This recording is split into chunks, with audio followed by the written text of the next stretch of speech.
leader for both engineering and software development. So one of the ways that we have studied the system is to try to manipulate clock gene expression in a tissue-specific and conditional manner using the tetracycline transactivator system. And so this is a bi-transgenic system. You have a mouse that drives TTA, a synthetic bacterial activator made by Herman Bouchard. In this case, it's driven by secretogranin 2. This mouse is actually made by Jason Fong in my lab and with the students. Jason is now here at NIH with Tom Wellham. You cross this mouse to a responder mouse, which has a hetero-operator sequences driving the gene of interest, in this case HER2.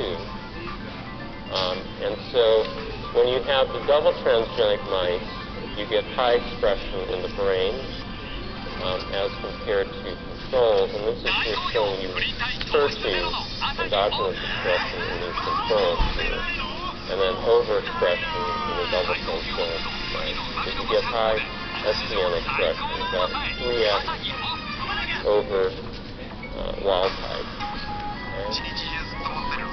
And so here are the behavioral records of these mice. This is a wild type non-transgenic mouse that alliterates.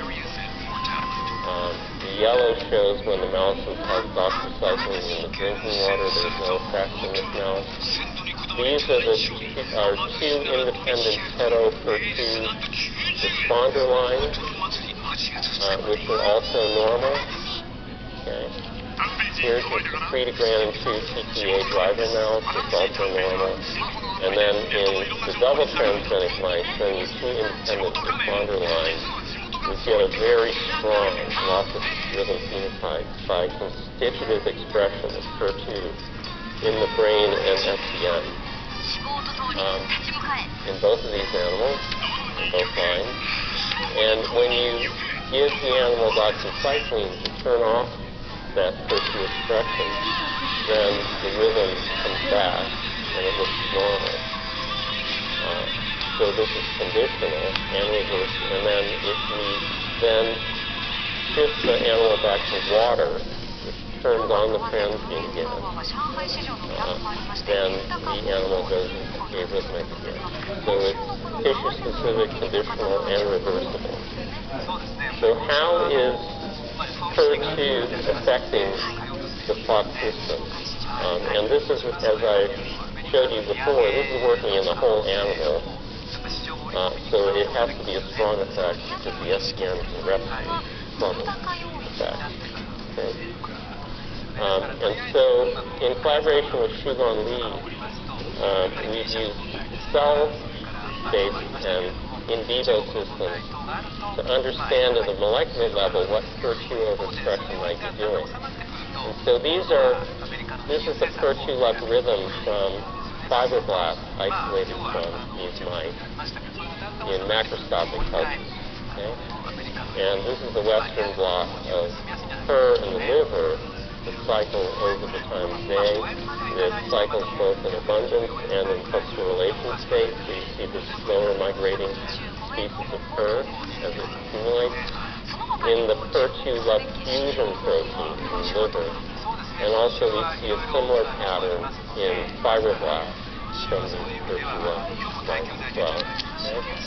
So using adenovirus, we constitutively express Tri1, HER1, or HER2 in these fibroblasts. And what you see is the GFP control has no effect compared to no virus. Surprisingly, Tri1 overexpression also has no apparent effect, but constitutive expression of HER1 or HER2 strongly suppresses the rhythm. And if we look, so this is just showing you so this is a HER2 western in the fibroblast infected with adeno. This is the per 1 level in the GSP control cryo-expression in the per 2. And what you see is in per 1 there's this oscillation in both GSP control and phi expression, but it's constitutively high and non-rhythmic in the per 2 overexpression. Similar thing happens here. This is per 2 with cycling, and it's flattened by per 2 overexpression exogenously. At the RNA level, this leads to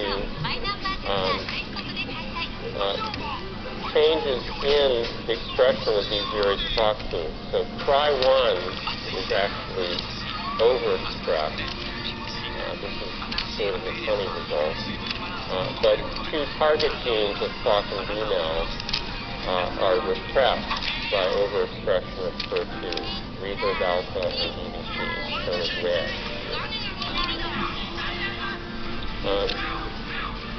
Those were in fibroblasts. We also could inject the virus into the tail vein of mice and infect the liver very efficiently. So in mice, we see very nice per oscillation, per 2 oscillations, and overexpression of per 2 also has the same effect. So if we look at RNA for per 1, per 2, phi 1, we see that per 2 constitutive expression flattens these rhythms. Same with DBP and reverb alpha. So these are all clock female evox target genes. As if the system is constitutively repressed by per 2 overexpression. The other, this is a very complicated set of IPs.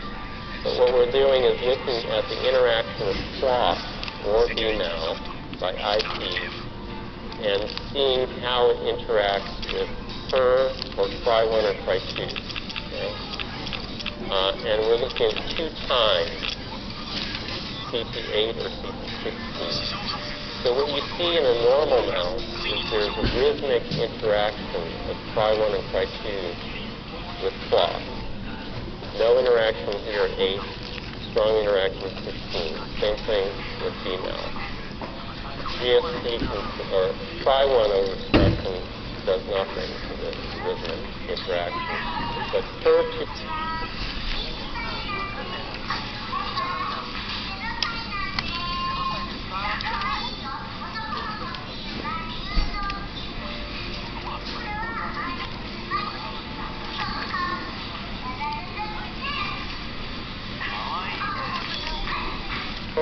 immeasurable contributions to the field of women's health.